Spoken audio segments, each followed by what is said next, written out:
Hi, I'm your host, James Mackey. Welcome to the Breakthrough Hiring Show. Today I have the Managing Director of Georgetown Entrepreneurship, Ben Zimmerman, on the show. Ben, thanks for joining us. That's awesome to be here. Really great to know James and to have brought him into our ecosystem. We're really blessed. Yeah, well, really excited to do this episode. I know we've been planning on it for a few months now, so I'm glad we're finally able to hit record and make it happen. Before we jump into what you're doing at Georgetown Entrepreneurship, we'd love to learn a little bit more about your background. Sure. Yeah, my background is varied in some sense, but I think that the main thread that my background has had through, gosh, 20 plus years is through education. Started off as a teacher. I was trained as a middle school humanities teacher, worked my way through to becoming more of an administrator. That was my goal in life, was to be a school principal, and didn't end up quite going in that direction, but ended up more in the higher ed space because I got a little burnt out as a teacher in a classroom setting with younger students. So I was like, I want to stay in education. Found my way to Georgetown and was going to use that opportunity to take some courses, figure out the next path, and basically had a side hustle myself as a tutor. Built a little tutoring company. It was just me. Grew that to a point where it was, hey, it's time to either hire some more people to help grow it or essentially quit something else in my life. My wife was pregnant at the time. I had the day job at Georgetown working in a learning and assessment role, and I was about to start an MBA program on top of this side hustle business I had tutoring families around the greater District of Columbia area. So you could probably take a guess on which ones of those I should not say get rid of. I elected to let this my little tutoring business fizzle. Basically, clients I had, I said my goal in that job was to tutor my way out of a job. It was to say I'm going to help students that have executive functioning deficiencies keep themselves organized. And once I set up those structures, send them on their way, set the systems up for the families. And so once those students were all set, I focused in on the MBA, and then actually I simultaneously found the Georgetown Entrepreneurship Initiative. And my esteemed colleague, boss, Jeff Reed, took me under his wings. Hey, I need help. Basically organize his finances and started with that. And then we came into some funding right about that same time. This is like circa 2018, and the funding was to go towards one of our main pillars now, which is around venture development engagement to start our venture lab. So I built that, and over the course of about a year from the ground up, we had at one point 40 plus ventures in there doing all sorts of things, but all Georgetown alumni. So happy to talk more about that. But that's how I came to be and been able to grow a lot of the various things we do at Georgetown Entrepreneurship and work with just fantastic, inspiring people like James Mackey. Yeah, yeah, I appreciate you saying that. So the entrepreneurship program was founded, you said, in 2018? No, Jeff Reed started it around 2010. Okay, got it. 2010. Yeah, but I started with the program in about 2018. Yeah. Nice. Okay, gotcha. And I know the program's grown considerably over that time. I think what I'd love to be able to share with our audience is about what you're currently offering to Sure. primarily to students. I think start there, and then if we have time to get into also what you're offering to alumni, that would be pretty cool too. But do you want to give us a high level over there, and then I'm sure I'll have follow-up questions to ask you. Surely. We do a lot. Our motto in the office, so to speak, is we do a lot with a little. It's a lean startup approach, practice what we preach. And we're really proud of that, to the point where we won an award through the Global Consortium of Entrepreneurship Centers last fall for being the best entrepreneurship center, one of on the globe for 2020, I guess that's 2024. So part of that was to broadcast what we do.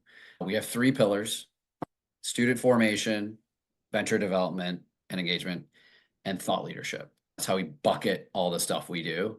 And I'm not trying to, gloat. It's just one of those things that we try to see what the problem is, so to speak, at the university and how we can help solve it from an entrepreneurial mindset. And ultimately, those three pillars, the goal is to inculcate the people in our ecosystem with an entrepreneurial mindset. Not necessarily just start businesses, not to make billion-dollar acquisitions, IPO, SPACs, nothing like that. It's all about in each person to do that. And that's a really grounded way to think through it from a Jesuit perspective, which is the main tenet of Georgetown University over other institutions. So we're really happy with that. So I can dive into each of those pillars. I can pause there if you had any follow-up questions before I dive into the pillars. Yeah, no, that was very helpful and clear. So yeah, let's dive into it. Sure. So start with student formation. By all means, is our largest population that we serve. Last year alone, we served over 3,000 unique students from Mhm. our calculations in the various things that we do. There's a minor. You can minor in entrepreneurship if you're a business school Nice. student. We aspire to broaden that to the entire university in the near future. There are disparate courses that have entrepreneurship threads in them that we consider part of our academics. Yeah. And those are open across campus to all students in many senses. But the majority of the students that we are serving do come from the School of Business, but our tagline is Georgetown Entrepreneurship, serving all of Georgetown University from the McDonough School of Business. The other key components of the academic side of student formation center around the way students interact in a club sense, right? So there are student clubs. The main ones that we work closely with are the Georgetown Entrepreneurship Club, Georgetown Ventures, which largely circles around being an accelerator, a peer-to-peer accelerator at the institution. So they're recruiting student companies, and it's that kind of different side of interacting. We help advise them using our entrepreneurs in residence. We can talk about more of that later. And then there are other groups that we work a little bit more loosely with, but those are the main student clubs. We have a big academic side around the Georgetown Startup Interns program. One of our adjunct entrepreneur residents teaches a 3 credit course. So students can, it's a triad. You can take the course for 3 credits, you get help being placed in a startup internship, and you can be assigned a leadership coach. So that's a growing program that a lot of students take advantage of because everyone wants to be an intern somewhere while you're a student. It's a great opportunity. That's actually my software company, June, actually in the fall Right. semester has a graduate student on the computer science program that's interning for us. And we're actually onboarding. We actually had such a good experience with him that it looks like he's going to try to continue the internship Wow. and do it again.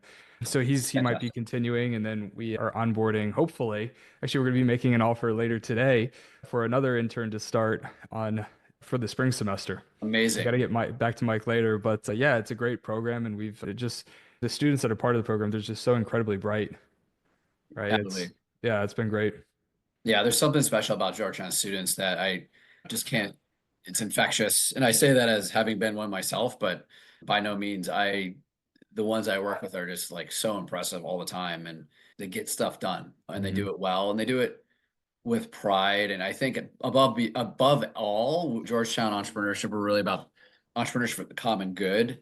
And I think that kind of echoes through all the programming Yeah. we do. So where was I? Georgetown Startup Interns.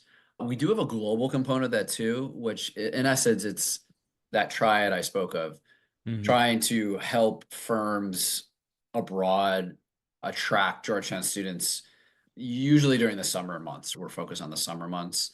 And we've toyed with a few different ideas, but Mexico City is really where we focused the past few years.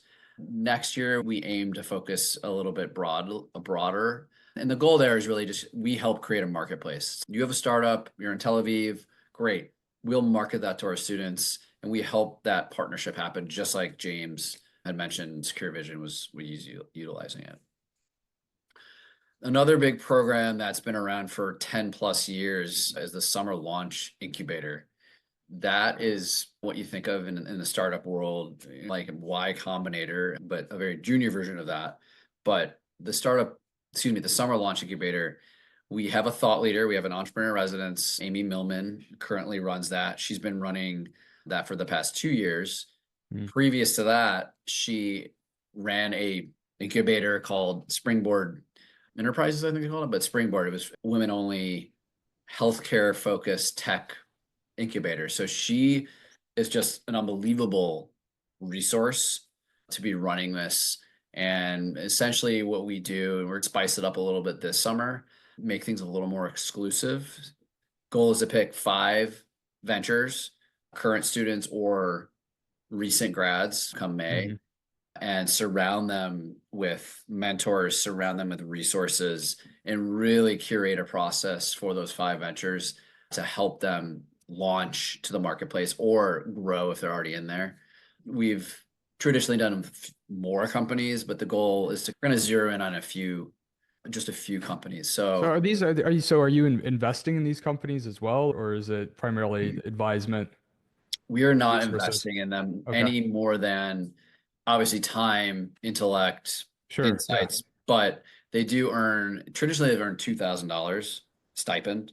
We're going to up that ante to about 5,000 this summer. But really, we want students to commit, right? And Mhm. 2,000 is just, it's not a lot of money.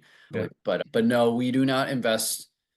There are no programs currently that we do invest in right now. It's all non-dilutive, use as you wish.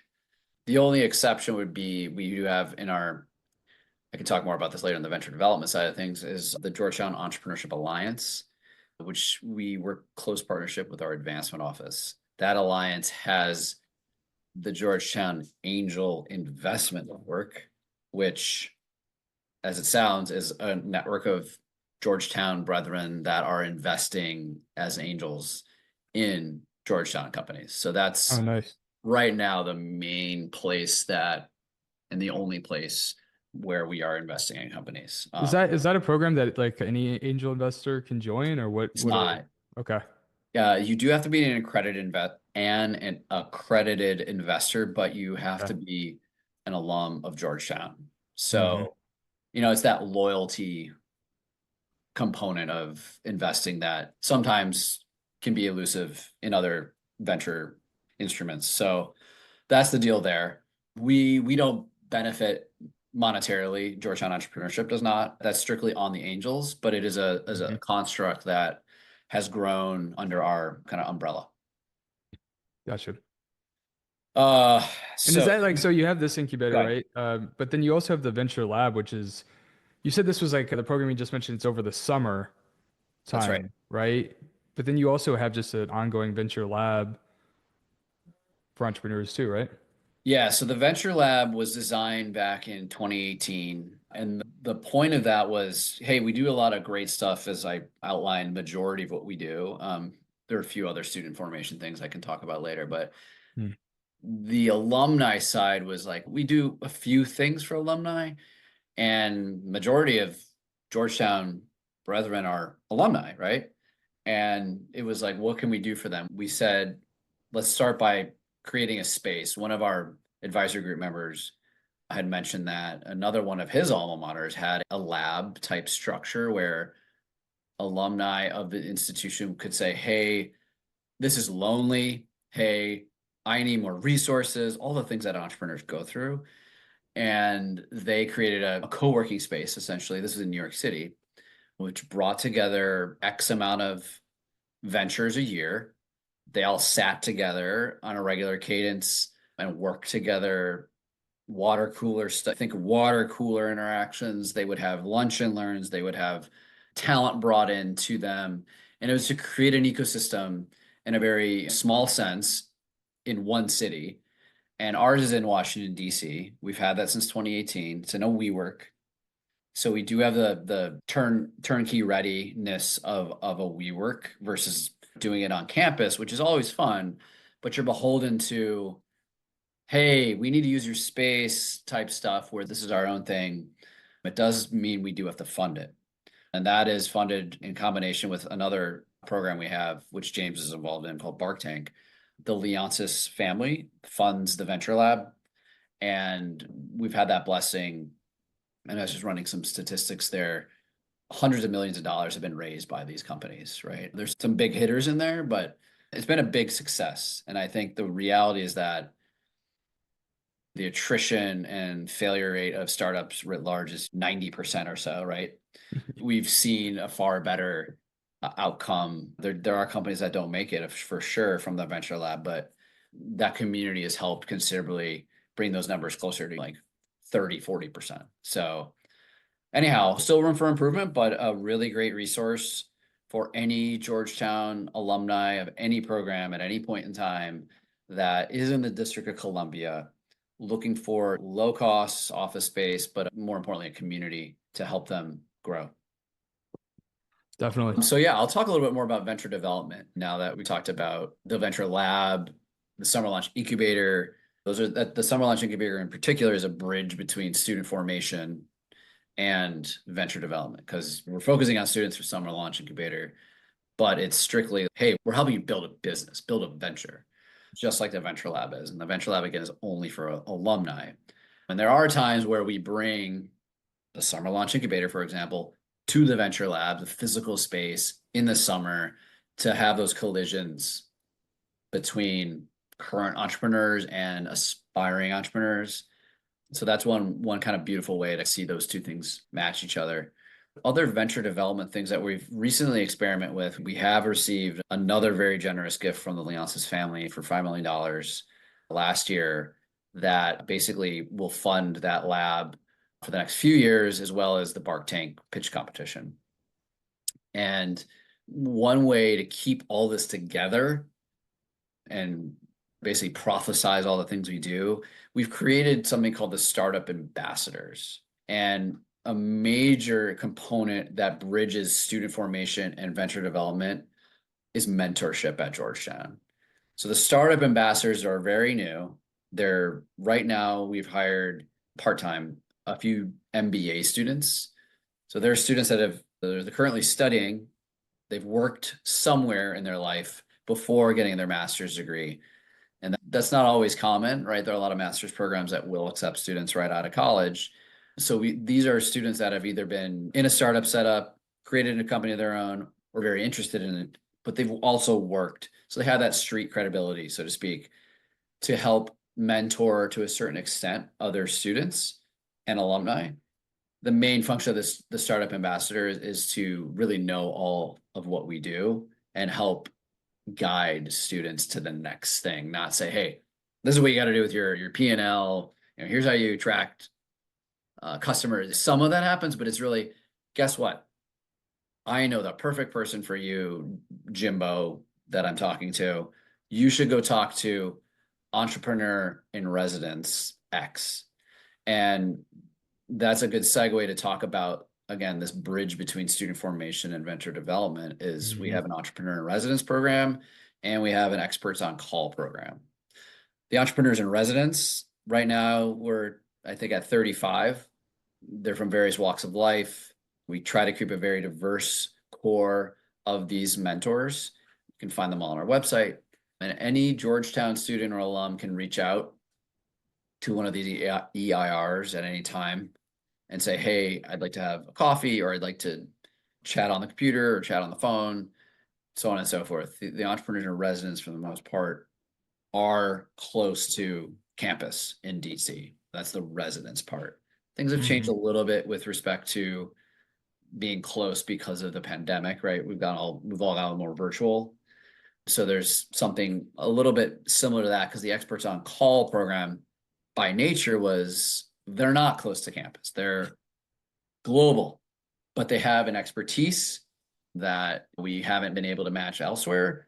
And those experts on call, we have actually zeroed in on it being alum focused. So if you want to be an expert on call, we basically are requiring at this point that you are an alum, but that you have an expertise. And again, students, alumni can reach out anytime to these individuals for insights, career, business, life, you name it.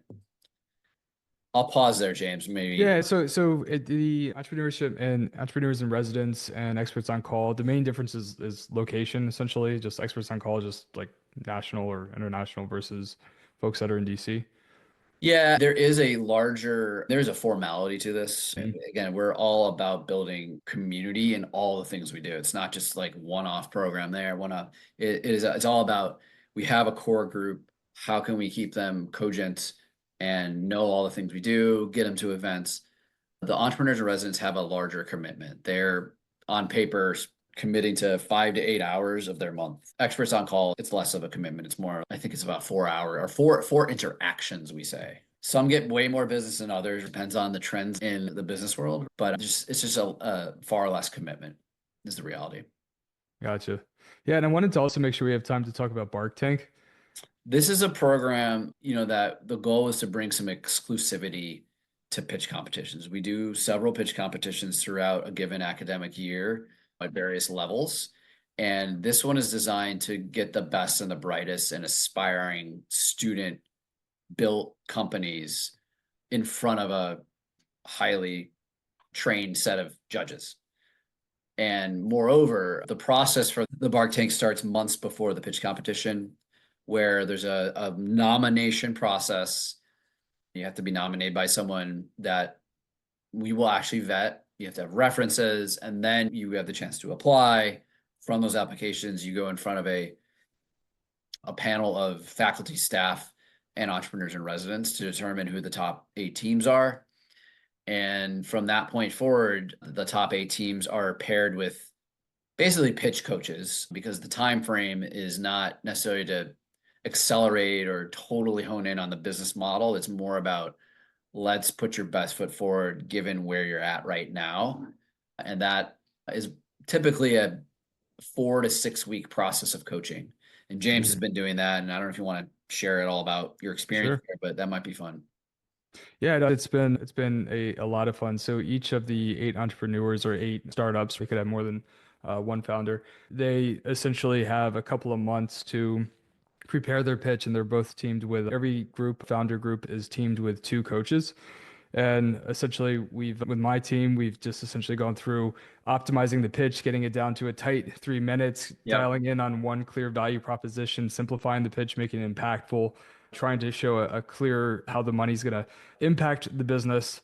And I think it is incredibly valuable for the entrepreneurs to be able to leverage the mentor's experience. And then, of course, in my case, I'm pulling in my network as well to give our entrepreneur even more of an advantage. So what's really cool about what I've seen over the past couple months is I feel like this has already been incredibly valuable for the student that we're coaching. Absolutely. Yeah, and I was just pulling some data together, and we'll share this out at actual Bark Tank.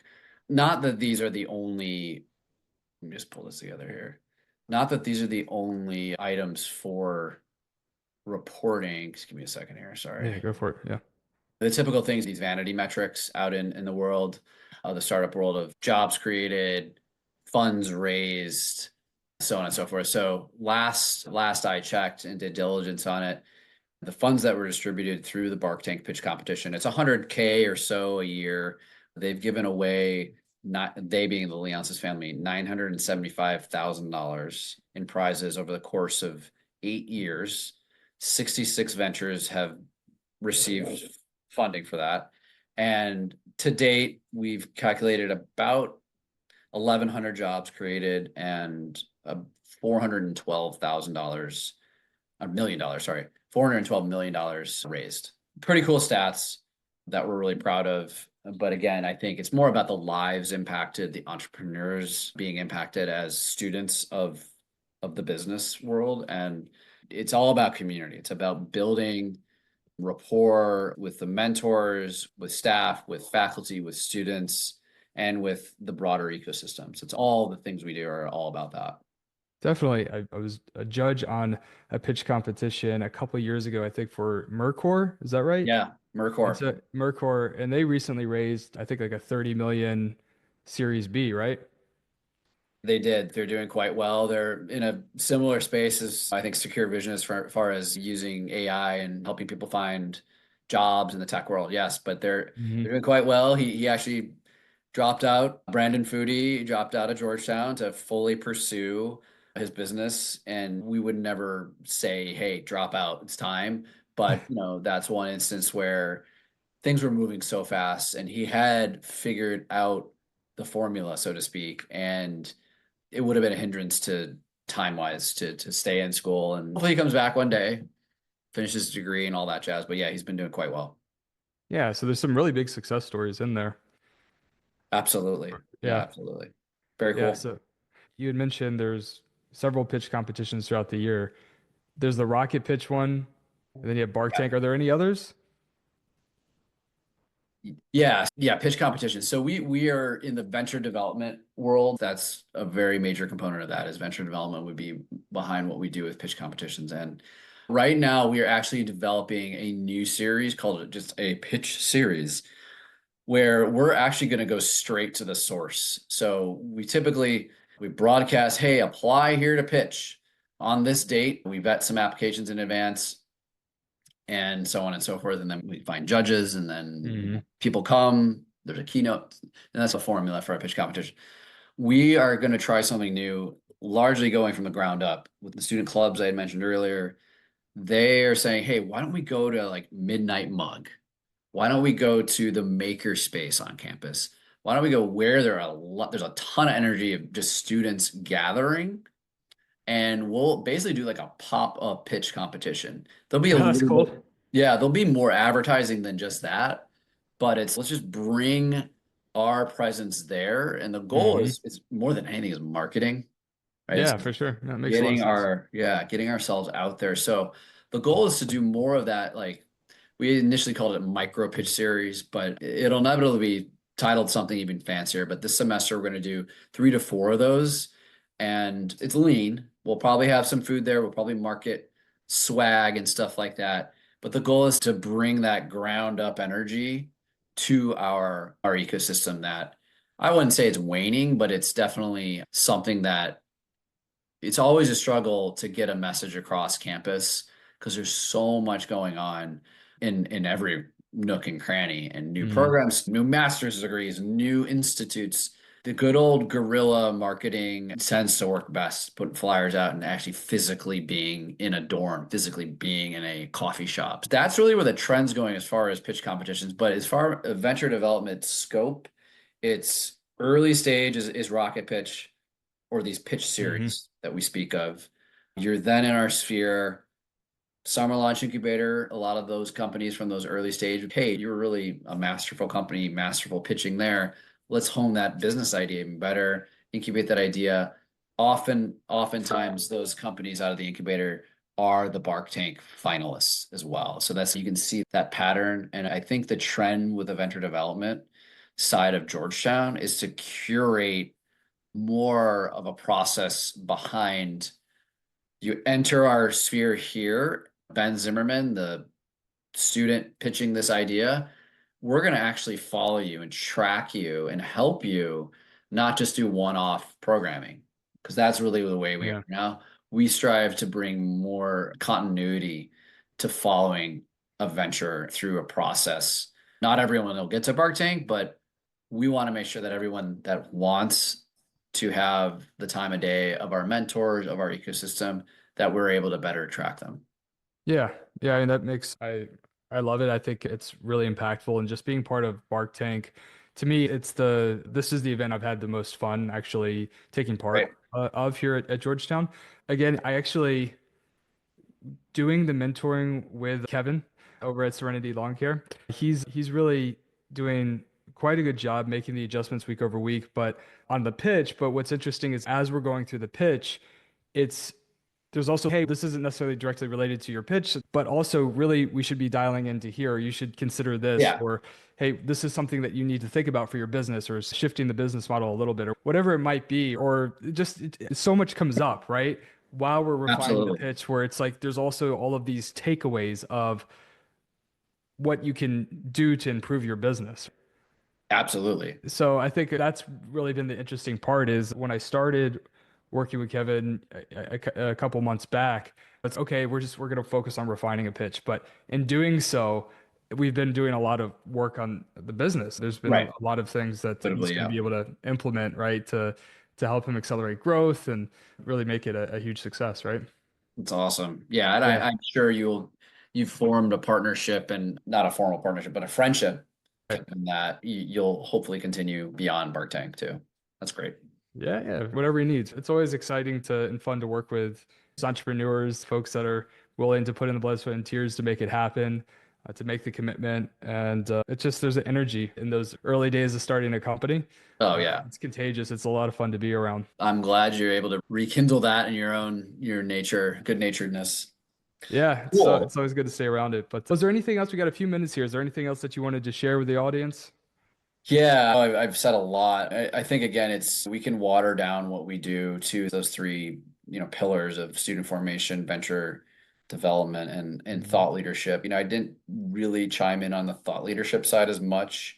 It doesn't mean it's not important, but I think the reality of thought leadership is putting our word out there to the world. And that is done through various channels. I think the main way we do the thought leadership side of things is through these new opportunities to engage existing constructs and to be the person that convenes the people.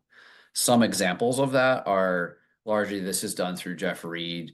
We have a Jesuit Entrepreneurship Alliance he's helped form in concert with some of his other contemporaries that are entrepreneurship center directors. So, as you can imagine, schools that identify as Jesuit, we're like, hey, there's a commonality in the Jesuit tradition of entrepreneurship is a thread actually in that. Religion aside, it's like all these Jesuits through thousands of years have always been entrepreneurial. And the institutions are glomming onto that. As we know, things are very competitive. But Jeff convened those people. We are a thought leader in the Jesuit institution side of that. So I think that's pretty cool. More to come on that. Other main components of things that are in the works, thought leadership wise, the venture and the capital. Love the terminology. The focus there. This grew out of students. So connection between student formation and thought leadership. Students said, oh my God, we're so interested in venture development writ large. There's a venture fellows program that we have. They said, we got to do more than that. We need to bring together all the people that have this policy slant, defense slant, what have you. The big names are coming to DC now. H2Q, Mhm. Andreessen Horowitz, they're all bringing offices to DC because they know stuff's going to happen there and is happening. The two more things, and then I'll be quiet. Jeff Reed has done a great job of convening innovation leaders from the District of Columbia. So you think your Nestle's, your Booz Allen's, the various entities that are corporations, Marriott, that have an innovation, a CIO, so to speak. Mhm. He's convened some of these CIOs to say, hey, cool, you guys are doing your own thing in that nook. Why don't we share resources? Why don't we share ideas? Because we're all trying to work together. And Jeff's theme is that it's common good entrepreneurship. Like, yeah, everybody needs to make a living, but like we're all working towards helping the world. And it just seems like a perfect marriage of that. So he's brought those folks together, I think, on three different instances. And we look to continue that series. And then the last but not least, I would say around thought leadership, a major breakthrough one is more the incubators, as it were, around town, Union Kitchens, right? The Jose Andres thought leaders, the people in the Think Food Group, all those people doing work with the startups, whereas those innovation hubs, like the Marriotts, they're doing it on a corporate level. These are the more organic, hey, go finding startups, having them convene in different nooks and crannies around town. Mm. This one I'm not justifying for the sake of a podcast, but I think that's one like Jeff, this thought leadership one would be a great, I think, podcast for Jeff probably to do is talk more about all those things. But that's it in a nutshell. I've definitely left out a few programs, but it's a mouthful. Yeah, no, it's definitely a good high level, and we could always jump back on for another episode if there's always more to cover. But Absolutely. Ben, thank you so much for joining us today. It's a lot of fun getting to know you and the entrepreneurship program and what you guys are building. And Absolutely. very excited to be part of it. So thanks for letting me do that. But yeah, make Thank sure to come you. back on No, sometime thank you, soon James. and update us. Absolutely. Always here to help. Create Absolutely. the future. Take it easy. Take care. And for everybody tuning in, thank you so much for joining us, and we'll talk to you soon.